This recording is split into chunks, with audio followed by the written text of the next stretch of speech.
Questions are going to be.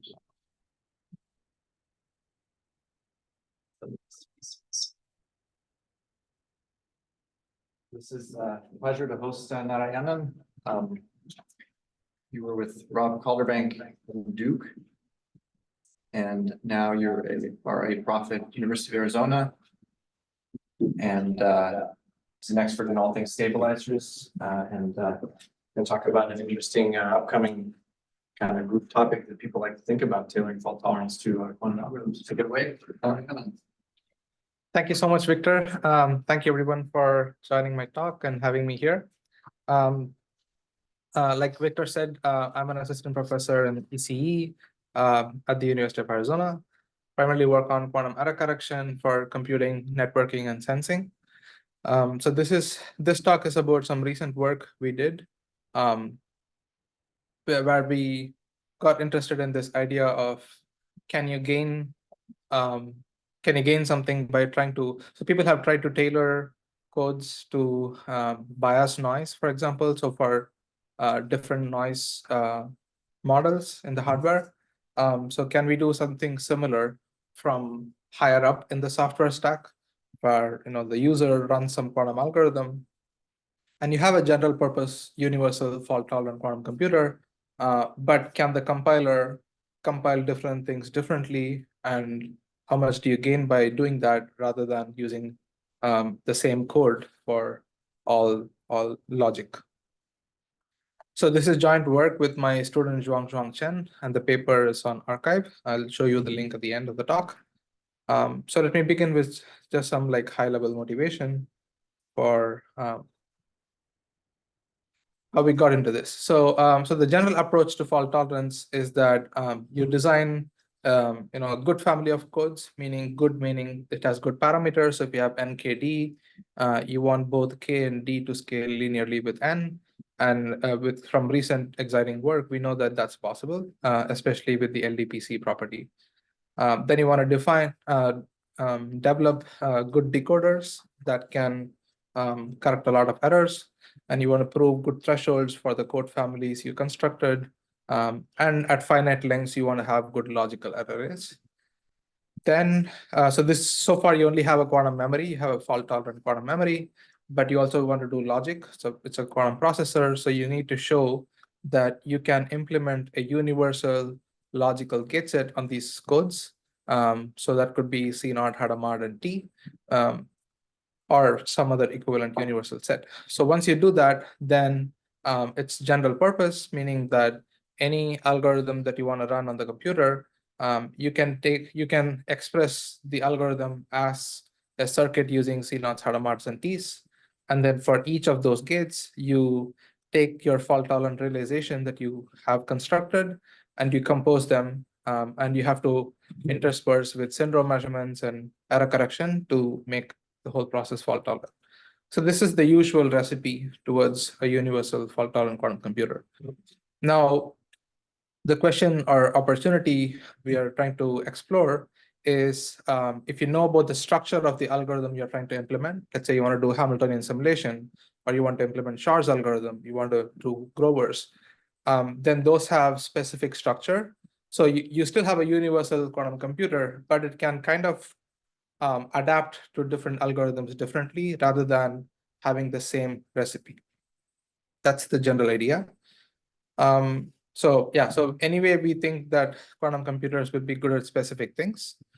So you could put all your energy in trying to optimize for those algorithms for which you'll have a quantum advantage. So as long as there is some reconfigurability in the hardware, meaning that it can implement a few different variety of codes, then within those constraints, you can see what code is well matched to run an algorithm. So that's this idea of tailoring codes and more generally fault tolerance to algorithms. So classically, if you look at ASIC design, so these are small chips like those that go into your calculators or thermostats, where it's not a general purpose computer. It's still doing some logic, but it's specific for what it's supposed to do. So we're not going that specific. We still want a universal computer. We don't want to make a computer that does only one algorithm. But within the compiler, we want to see how you can tailor this. Now, the problem, I mean, this all sounds nice and seems reasonable to ask, but it's not clear entirely how you can define when a code or a fault tolerance approach is well matched to an algorithm. Like, what is the metric, or how do you pose this question more mathematically rigorously? So for this talk, for this work, we just work with the idea that if your code can implement the algorithm with optimal depth and still be a fault-tolerant implementation, then we consider the code or the approach as being well matched to the algorithm. So what I'm going to talk about for the rest of the talk are these Trotter circuits that show up in Hamiltonian simulation, where you have a general Hamiltonian, you write it as a sum of Pauli operators, and then using the Trotter-Suzuki approximation, you have small circuits like this, where the angle of rotation here could be more general. But for this talk, I'm going to assume that the angle is pi/2, meaning the circuit is Clifford. So the P stands for the phase gate. So instead of S, I'm using P for the phase gate. So you have, so this is like the key subroutine in the Hamiltonian simulation, and you have to implement these kind of circuits for, what can change or, where you put these Hadamards. You could also have other single qubit gates, but we are just going to work with either no Hadamard or Hadamard. So these are Clifford Trotter circuits with single qubit gates, C-naughts, rotation, and then everything in reverse. Now we started to work with this specific family of codes that goes back to Gottesman's thesis. These are this distance 2 family of codes, where every member of this family has one X-type stabilizer generator, which is X on all qubits, and one Z-type stabilizer generator, which is Z on all qubits. And then the logical Pauli operators have this specific structure that is, for the X's, it's always X1 and Xi+1 for the ith logical qubit. So for every logical operator is of the form X1, Xi+1, and then the corresponding Z logicals are Zi+1, Zn. So that there is a single overlap on this I+1th qubit, so that makes them anti-commute.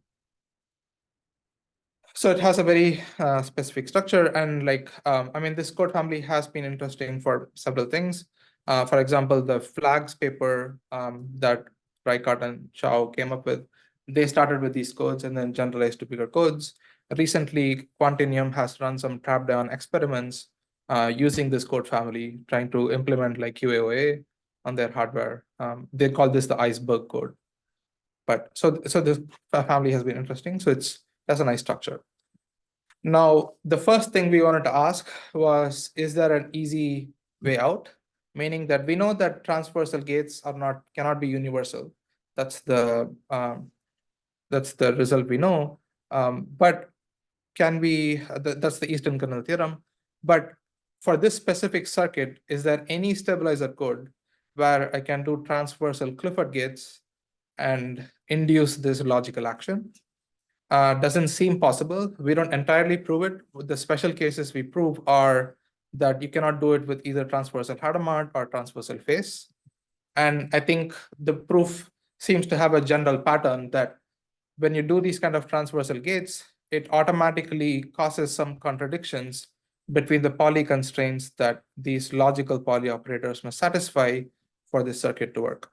So the circuit is Clifford, so you can characterize it by how it conjugates Pauli operators at the input to the output. So for example, if I have a Z at the first input, it'll just propagate as Z throughout. So those relations have to be satisfied by these logical operators when you're trying to do this circuit on the logical qubits. And it somehow turns out that when you do these transversal gates, it automatically induces these contradictions. And so there doesn't seem to be any stabilizer code that can do this transversally. So we need to look at other methods. So initially what we started with is this algorithm that I developed back in my PhD. It's a very general purpose algorithm. We call it the logical Clifford synthesis, which I'm going to talk about next. So you feed in this logical circuit, and then you feed in this code definition. Then the algorithm actually constructs all possible Clifford circuits on the n qubits that can induce this logical action. Right, so it kind of explores all solutions in a systematic way, which I'm going to talk about next. And then we find that after looking at all the solutions, it doesn't really optimize for, after generating these circuits, it doesn't cancel off gates. So you can see that these Hadamas obviously cancel. I'm not doing those cancellations, but this is the optimal depth circuit that it gives to implement this logical circuit, right? So it's very general purpose. So let me spend a little bit of time talking about it to appreciate why we needed to go this tailoring route and not just use this. So quickly, just to kind of emphasize notation. So I'm going to represent poly operators as these like binary vectors. So if you have, so I'm going to write this as a pair of vectors. So if you have X on a qubit, you put 1 in the corresponding entry of A, and then 0 on B. If you have Z, you put 0 in A and 1 in B, and then if it's Y, you put 1 in both. The standard binary notation. And then when do two poly operators commute? So for example, if I take these two, which are binary representations of these two, we know we can show that they commute if the symplectic inner product is 0, and they anti-commute if the symplectic inner product is 1. So this is the standard the binary notation for poly operators, and the symplectic inner product captures the commutativity in the group. Now, you can rewrite the symplectic inner product using this matrix in the middle, which people usually write as omega. So that's basically introducing this symplectic nature. So if you drop this omega, it's just the standard in a product. The omega makes it symplectic. Now, given this symplectic, we can define Clifford circuits as all unitaries U that map poly operators to poly operators. So initially, you start with a poly operator, which is defined by a pair of vectors AB. It maps it to a new poly operator, which also has two binary vectors, which is given by a linear transform on this binary vector by this so-called symplectic matrix. So what does this F sub U matrix mean? It's a 2n by 2n binary symplectic matrix. So it doesn't grow exponentially like the unitary matrix.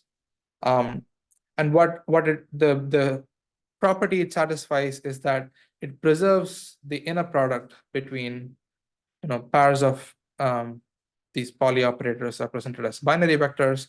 It preserves their inner product after the transformation. So this is the way you encode that condition. This is what makes the matrix F sub U symplectic. So anytime you have a Clifford circuit, you can always write down a symplectic matrix like this called F sub U, which is a very compact representation of the circuit. So that's our basic tool for this algorithm. So to get a more concrete picture, so here is an example for 2 qubits where I'm doing Hadamard on the first qubit and nothing on the second qubit. And so you can take all of the poly operators. You know that Hadamard conjugates X to Z. So X on the first qubit is represented by a 1 in the A component and then a 0 in the B component. And then there is nothing on the second qubit, so it's 0 on both sides. You know that it has to be transformed into a Z on the first qubit. And so the symplectic matrix has to satisfy this linear constraint. Similarly, you know that you're not doing anything on the second qubit, so this X2 should just be preserved. And then similarly, Z1 and Z2, Z1 is mapped to X1, and then Z2 is preserved. So you have these, it's a complete set of constraints for the circuit to satisfy. And so if you just find an FH for this equation, the FH is just these 4 rows. Because on the left side, you just have the identity matrix. So that's what a symplectic matrix looks like. Now let's try to use this as our tool. Okay, so going back to this Trotter circuit that I showed, you can first write down the poly constraints that the circuit must satisfy. So for example, if you just do one of these calculations, you can start with X1 at the top and then propagate it through the C0 and kind of push it through to the end. You will end up seeing Y1, X2, X3, Z4, and you can do this poly tracking for everything. So these 8 constraints completely define the action of the circuit, right? So you can kind of do gate cancellations, you can do things, but as long as the circuit the function of the circuit is defined, it has to satisfy these poly mappings. So you can treat the whole circuit as a black box. Once you write down these poly constraints, you can think of things to the left of the arrow as the inputs and to the right of the arrow as the outputs. Now let's look at this on the code, where I'm going to substitute for these logical operators by their physical versions on the code. So I'm just showing for lack of space, I'm just showing only the X side of things, but you can take the X1 bar is equals X1, X2, plug in there. And then for Y1, X2, X3, Z4, you can plug in the respective operators, you can multiply, and then you'll get this physical operator. So you can translate these logical poly constraints into physical poly constraints, and then similarly for the Z's. And so whatever you claim as your physical implementation of this Trotter circuit on the n qubits of the code must satisfy these mappings. So it's a 6-qubit circuit that must satisfy these mappings. So you do that. And then once you have these poly constraints, we just saw how symplectic matrices work. So your physical circuit can be represented as a symplectic matrix F. That's the variable. So that's what you're trying to find. You're trying to find an F that satisfies these mappings, which I've just represented using binary vectors on the left. So E1 is just the standard basis vector with a 1 in the first position and zeros everywhere else. And E2 is similarly. So X1, X2 is just 1, 1, then all zeros, which I'm writing as E1 plus E2. So you can basically transform into these linear equations. Now the catch is all of these constraints are linear. However, the matrix you're trying to find, F, is a symplectic matrix. So it has to satisfy this F omega, F transpose is omega, which is not a linear constraint on the entries of the matrix. It is a quadratic constraint. And remember, this is all like in binary. So you have like quadratic equations in binary. So it wasn't immediately obvious how to solve this. And so I'm not going to get into this, but in the paper, we use the so-called symplectic transfections. So if you've heard of like householder rotations in complex space, this is the binary version of it. It's called the symplectic householder transformation. So we use these symplectic transfections as our workhorse to solve these equations, because the transfections form a generating group for the Clifford group, for the symplectic group. So if you can write F as a sequence of transfections, you have a valid solution to this set of equations. So that's what we use. And we can generalize this and then find all. So this is an under constrained system. So in this case, for example, you have a 6-qubit circuit. So F is a 12 by 12 matrix. And then you have like 4 constraints here from the X's, and you'll have 4 more from the Z's. And then you'll get 2 more from the stabilizers, because the circuit must preserve the stabilizers. So more concretely, so you have constraints for logical X, you have constraints for logical Z. Then you need to normalize the stabilizer group so that the circuit preserves the code. And finally, you have this nonlinear constraint. So it is an under constrained system in general, and our algorithm can find all solutions. So, and we list all the solutions, we compile them, we transform them from the symplectic representation to the circuit representation. And then this is the least depth circuit we get for this case. And so in this case, it's not the large search space, there's only 8 solutions. So that's how the algorithm works. I'm not going to go too deep into the algorithm. So it's very kind of linear algebraic. It's very systematic and elegant. But the problem is, I should have put this first. So it finds all solutions. Yeah, question. Sorry, at the start, when you said that there's no stabilizer code where the Clifford Trotter circuit can be realized using transversal Hadamard and phase gates, do these codes not also have transversal C-naughts, or? No. Then if you have that constraint, then you should. So good question. So I'm working with the assumption that I only want one code block. So if you're doing transversal C-naughts, that means you have each qubit encoded in a different code block, and then you're doing transversal C-naughts, like for the Stein code. Yeah. So here, I don't want to do that. So that increases my overhead because I have to make more code blocks.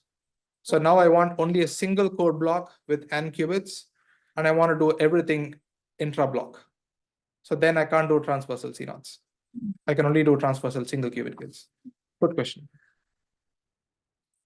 Okay, so the problem with the algorithm is that it has to find all solutions before you can find which one is the optimal based on any metric of optimality, like depth or 2-qubit gates or geometric locality, anything. And I'll show you in the next slide how many solutions there are. It's huge. The other problem, which is what we tackle here, is it's hard to track the circuit properties during the algorithm. So you have to list all the solutions and then calculate these metrics on each solution and then find the best one. It's unclear to me if you can kind of do some kind of gradient descent because it's a discrete space. Maybe there is a continuous embedding for it, and then you can show that there's some polytope of solutions where the corner points are your valid solutions or something like that. So I don't know of any continuous embedding of this. So we don't know how to track the circuit properties during the algorithm. It's very hard to map the symplectic matrix to these kind of circuit properties.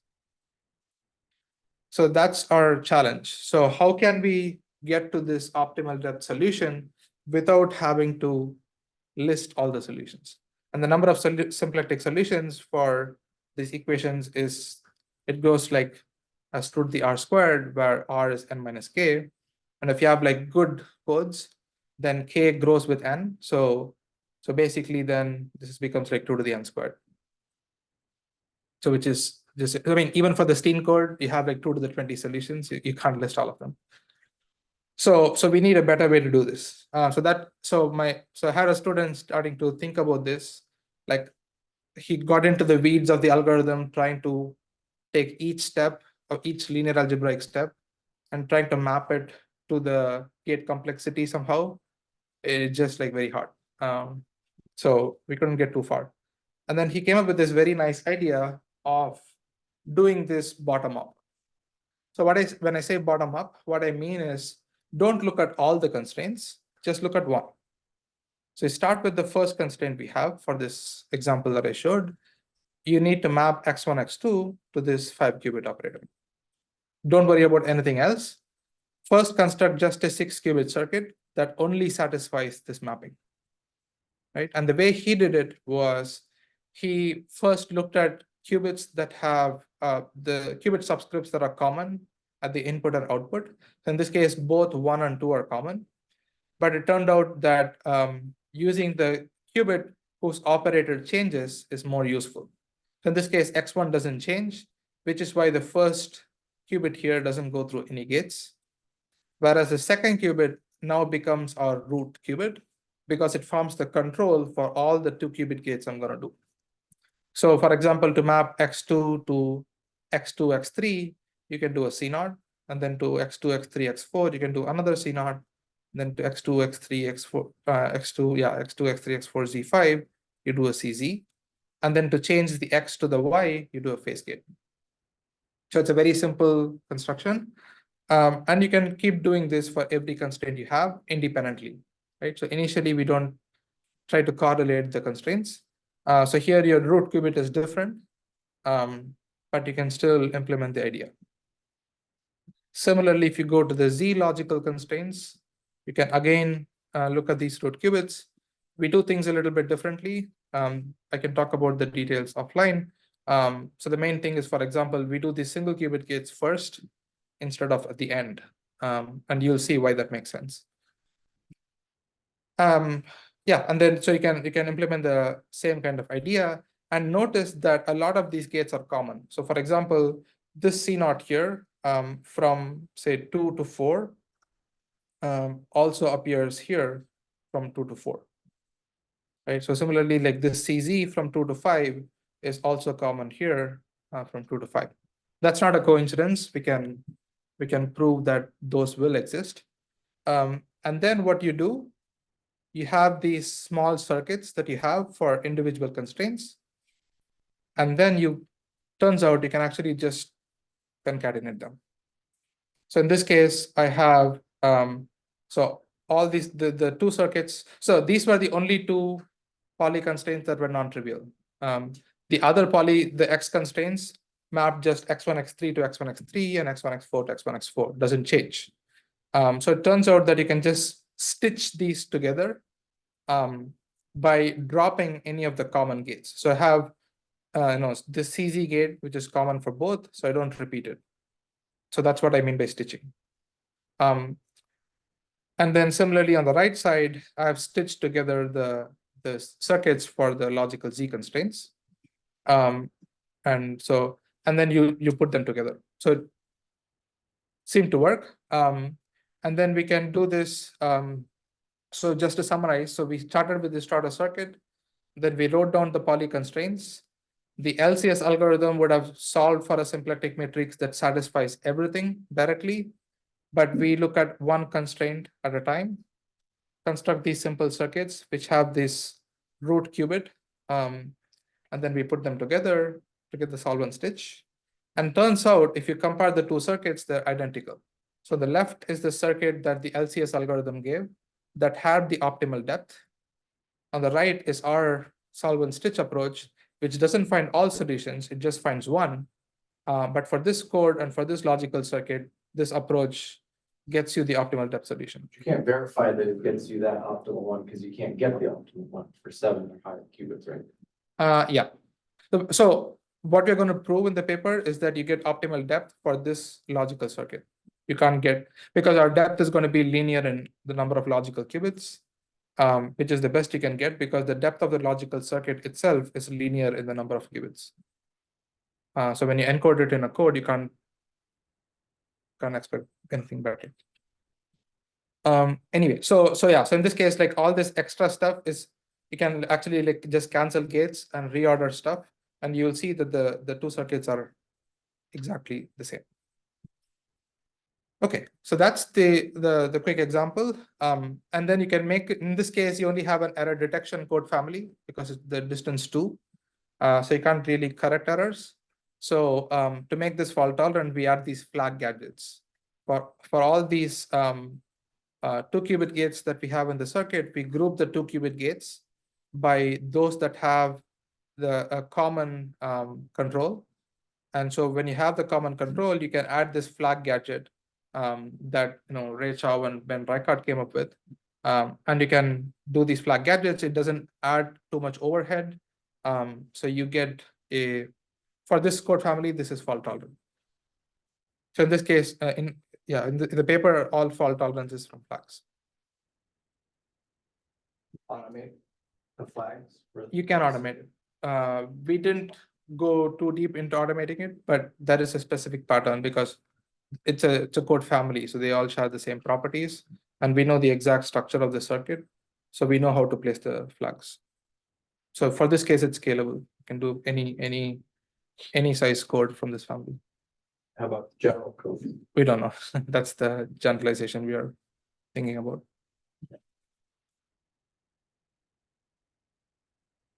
Okay, so the rest of the talk is going to be kind of giving you the general results. So I showed you the 642 example, which was also like our kind of running example through this project.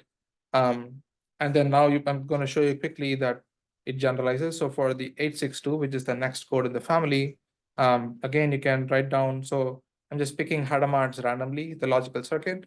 The only thing that matters for the proofs is whether the number of Hadamards you do is odd or even. That changes things a bit, but other than that, it works. So in this case, again, you can do these local rooted circuits. Similarly for all the Z constraints, and you can merge them together into this complete circuit, which all satisfies a specific pattern. You will have a bunch of these C naughts at the beginning, and here only see one CZ, but depending on the number of Hadamards, this can be more. And then on the right side, you'll always have this symmetric structure with a Hadamard, phase, control Z, Hadamard. And so this structure is kind of fundamental for this logical circuit and this code family. Okay, so general results. So the first thing to prove that all of this works in general is to first write down the general poly constraints. So here I have, so I sub h is a subset of the logical qubits. It's just the index set of logical qubits where you're applying the Hadamard. And so for this case, I'm assuming that the number of Hadamards is even. And then you can write down for each logical qubit, what are the poly constraints that you need to satisfy. Similarly, you can do the same thing for odd number of Hadamards as well. And I'm highlighting things that change. So everything in the middle kind of remains the same. The number of Hadamards only determines. So for example, here this x1 vanishes on the right side. And then there is no Zn on the left side, but it shows up on the right side. So these kind of things that just depend on the number of Hadamards you have, but you can write down the poly constraints in general. And then once you write down the poly constraints, it becomes obvious where you're going to do the C0s and CZs, because, so for example, here xi plus 1 is going to this bunch of x's. And so to get each of those x's, you're going to do a C0, right? So only the C0 propagates x to xx. So you can just read off the circuit from this. So that's what we do. And so we do it carefully. So we have two lemmas where we write down the logical x constraints and we construct these rooted circuits for the x constraints. And then we stitch them together and show that that works. Similarly for the z. And then the theorem says that you can merge the two. You have to take care of some technicalities, but you can merge the two to get the complete circuit that satisfies all constraints.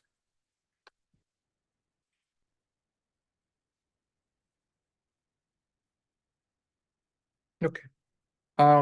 Now here is the full structure of the circuit. So it starts with a bunch of CZ gates, then does phase gates, then some C0s. So you can write all of this just as a function of these mappings that we wrote down. So it's very systematic. And then the other theorem is the depth. So the depth of the circuit, as you can see, is quadratic in K. It's not quite linear. So the way we did this stitching only gives you this quadratic scaling in K. So we wanted to understand if we can do better or if somehow this quadratic is always there. Because the logical circuit, if you see the C0s and rotation and the C0s, you can count the depth. It's like 2 times K minus 1 or something. So it's linear in K. So if you can get anything that's linear in K, that's the best you can hope for. But this is quadratic. Turns out that the code now comes to our rescue. The interesting thing about this code family is that if you do all n choose 2 CZs and then phase gates on all n qubits, the whole circuit is trivial, meaning it preserves the code space, but it only does the logical identity. So it's a free gadget. So if you can implement it, it doesn't change anything.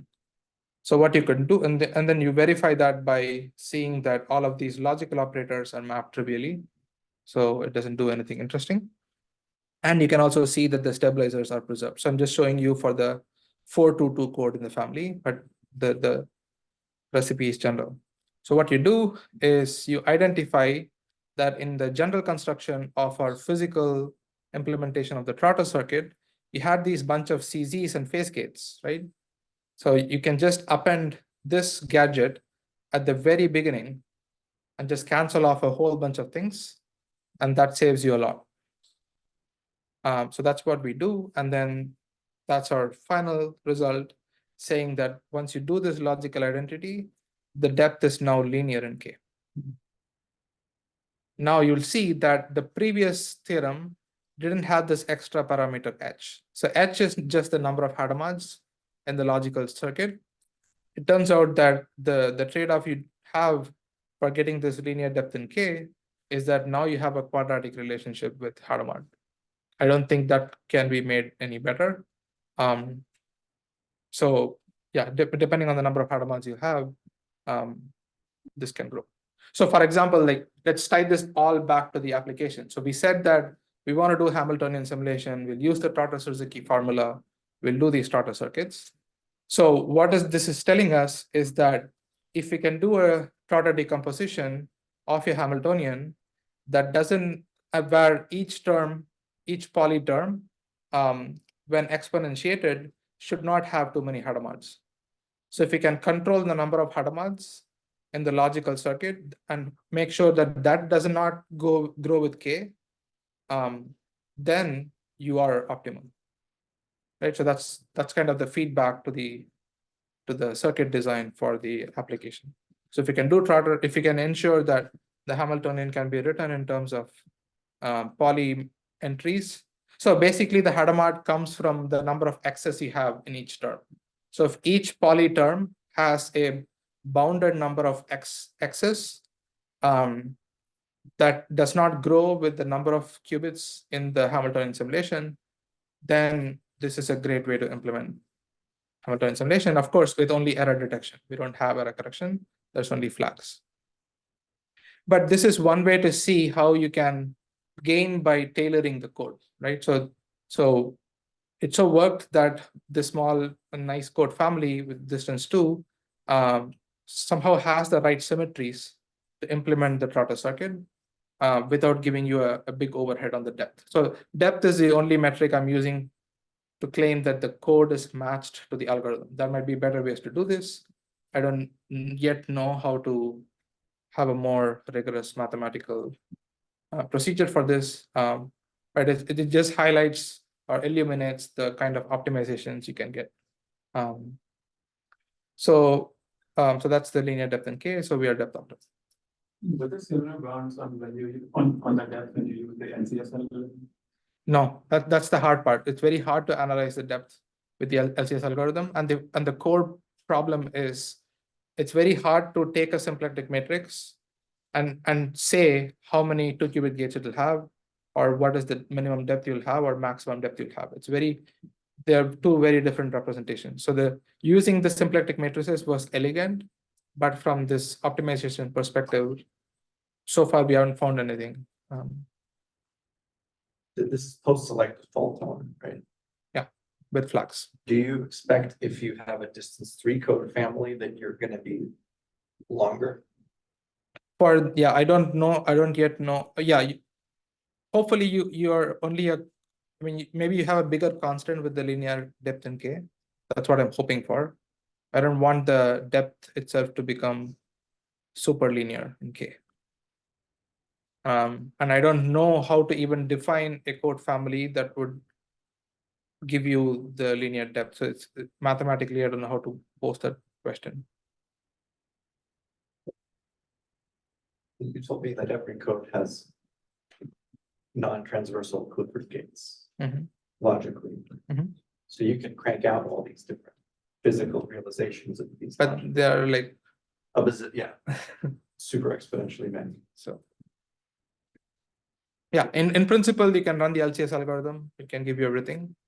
Maybe you save like memory complexity by just looping over all solutions, but you'll have still a time complexity just looping over all solutions. Or I don't know if there's a way to do optimization in that discrete space. Anyway, so that's the story for this paper. Concluding thoughts. So somehow this distance 2 family is well matched to run these circuits with, again, post-selected flag-based fault tolerance. We don't yet know how to give a rigorous definition of well-matched, which is useful for constructing tailored codes. And maybe this is a stretch at this point. We're just breaking new ground here. So I don't know how these techniques can be generalized to bigger non-trivial codes. It would be very cool.